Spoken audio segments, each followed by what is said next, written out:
Good afternoon, dear students.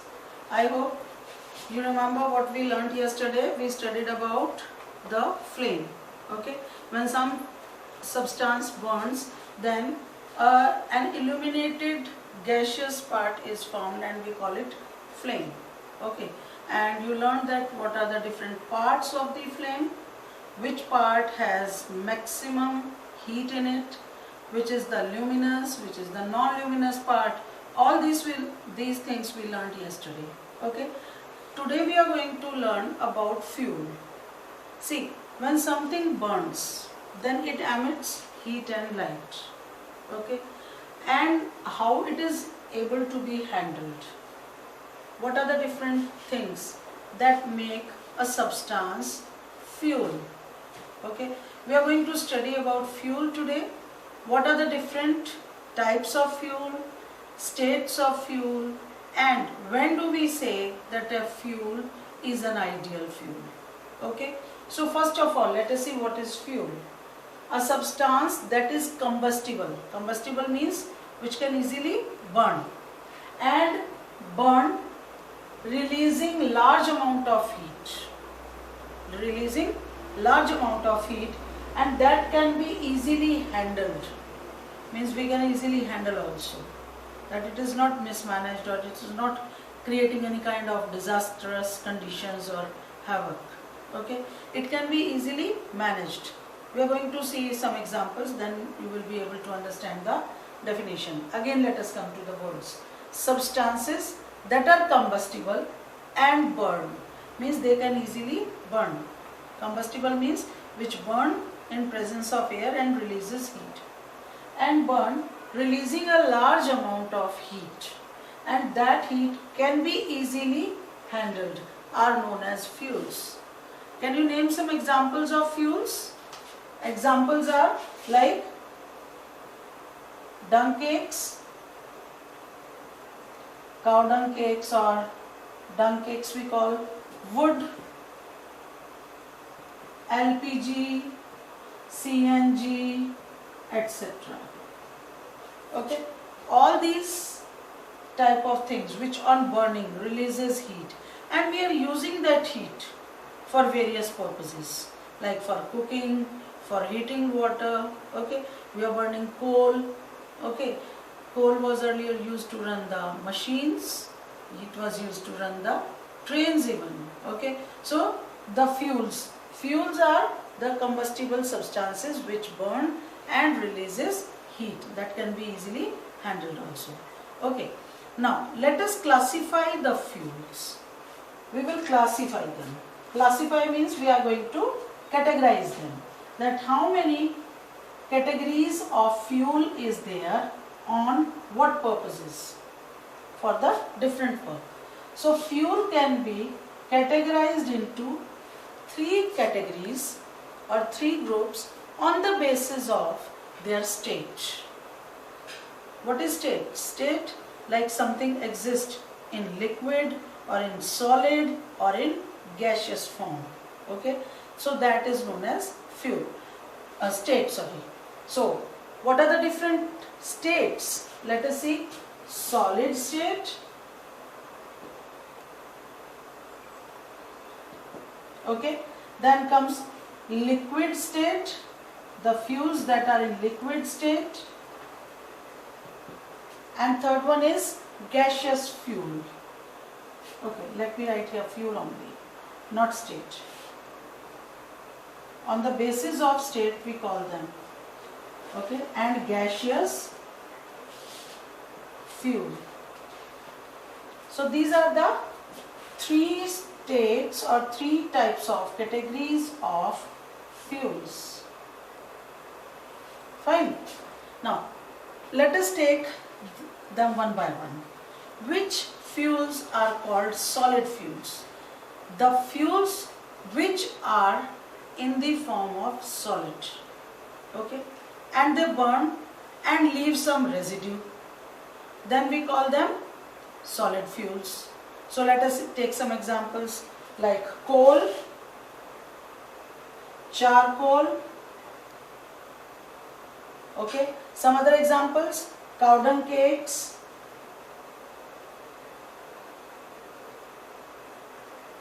Okay, there can be wood, husk, etc. This is the first thing. Second, on burning, what do you think? Do they leave residue? Yes. Like if we burn cow dung cakes, then ash is left. Okay. If we burn like husk, etc., then also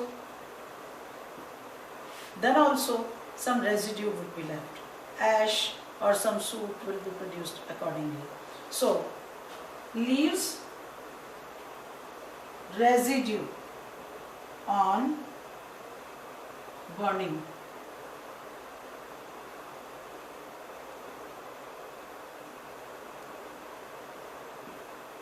Okay, so these are the characteristic features. Like when they are burnt, some residue is left. Okay, then comes the next one, liquid fuel. Which fuels are said to be in liquids? Fuels which have state of liquid, which are found in liquid state. So examples are petrol, diesel. Anything else that is coming in your mind? Okay, or kerosene. Okay, kerosene is also a liquefied. And what about LPG? Liquefied petroleum gas, or we call it LPG. Liquefied petroleum gas, LPG. Have you ever observed LPG? It is in the cylinders that we are using in our kitchen. Okay, if you will shake the cylinder, you are going to feel like some liquid is there inside it. And when it comes, when the regulator is turned on, that liquefied gas, it rushes out, it runs through the pipe and reaches to the gas stove. By that time, because of the difference of the pressure, it gets converted into liquid, into gaseous state. So we cannot see it in the liquid state. Okay. So LPG, liquefied petroleum gas, is also one of the liquid fuels. Okay. Now what do you think? When they burn, are they going to leave some residue? Just imagine that gas LPG is burning in your kitchen. Does it leave some sort of residue? No, it does not. Okay, so such type of liquid fuels which do not, this is also one of the characteristics, that on burning they do not leave residue. Fine. Then comes gaseous fuel. Now what is the example of gaseous fuel? Gaseous fuel are compressed natural gas. What is the name? CNG. Yes, you are right. It is used in the vehicles. Okay, CNG, compressed natural gas. Besides this, what? Methane. Okay, methane is also one of the gases that, biogas. Have you heard about biogas? Biogas that is produced by decomposition of the dung, cattle dung. Okay, then biogas is produced, and in that 75% component is methane. Okay, not only this, methane is produced by decomposing the organic matter also. Okay, so methane, butane, these are all biogas. Right now I told you what is biogas. Bio means living. Okay, so the gas which is formed by decomposition of the organic matter, dead organic matter. Okay, and petroleum gas is also there. Petroleum gas, etc. Okay, now what do you think? When these gaseous fuel are going to burn, do you think that they are going to leave some residue? No, no residue is left on burning. Okay, so these are the three classifications or three categories of the fuel. solid fuel, liquid fuel and gaseous fuel. Liquid fuel, the fuels just which are in, solid fuels which are in solid state, like coal, charcoal, wood, okay, husk, etc. Fine. And when they burn, they leave some residue, or we call it ash. Then liquid fuel and gaseous fuel, on burning they do not leave any residue. Fine. And examples are written here, so you need to learn them. In tabulated form you need to mention about them. Now let us come to the ideal. When do we say that a fuel is an ideal fuel, or it is a good fuel? Like we burn coal, or we burn the cow dung cakes. Do you think that on burning they are leaving some good impact on the environment? No, they release smoke. They are polluting the environment. Okay, so one of the factors that the pollution is being caused by the burning of that fuel. So it means it is not a good fuel. Okay, so how do we define that a fuel is a good fuel or an ideal fuel? So let us discuss about ideal fuel. When do we say that a fuel is an ideal fuel? Okay, so let us see the first character. It should be easily available. First is availability. Whether it is readily available or not, or we have to go somewhere far away to bring that fuel. Is it available in our surroundings, in our nearby places? Is it available? So availability. Okay, if the fuel is readily available, it means it's an ideal fuel. Then comes whether it is cheap or costly. Is it hurting our pocket? How it is going to affect us economically? So cheap, okay, means we have not to spend lots and lots of money. So it should be cheap. Then third condition is that on burning it should not leave any residue, okay, and does not produce any kind of pollution in the atmosphere or in the environment. So what is the third characteristic feature? That does not leave residue, okay, and environment friendly. It means does not cause pollution to the environment. Okay, then how does it burn? We keep on burning it, we are just putting the matchstick or we are trying to fire it, but it is not burning. So do you think that it is an ideal fuel? No.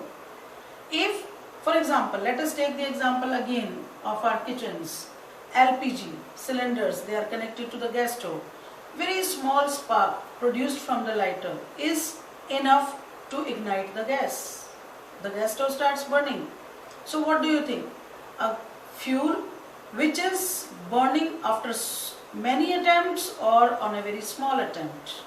Okay, yes. So it means the fuel which is burning on very minor attempt, it will be said to be a good fuel. Okay, so what we can see, that whether it burns on moderate temperature or on high temperature, burns on moderate temperature is also one of the characteristics of fuel. Then after burning, does it produce large amount of heat or very less amount of heat, and can be easily handled also? If it produces large amount of heat and can be easily handled, then we say that it is a good fuel.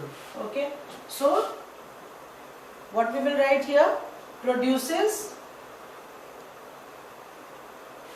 large amount of heat and easily handled. Then we say that it is an ideal fuel. Okay, then next one, is it environment friendly? Yes, then it also, we have written here, it should be environment friendly. Then, is it easily portable from one place to another? Can we transport it easily? Then again, it is a good fuel. Can it be stored properly? Can it be handled properly? Safe to handle? Then we say that this is an ideal fuel. So, safe to handle, okay, then easily transportable, easily, what we can say, that easily stored and transported. Then we will say that it is an ideal fuel. Okay, so if out of these 6 characters, then if it is like out of all these 6 characters or 7 characters, if any of the thing is being followed, then we say that it is an ideal fuel. Not any of them, but maximum of them.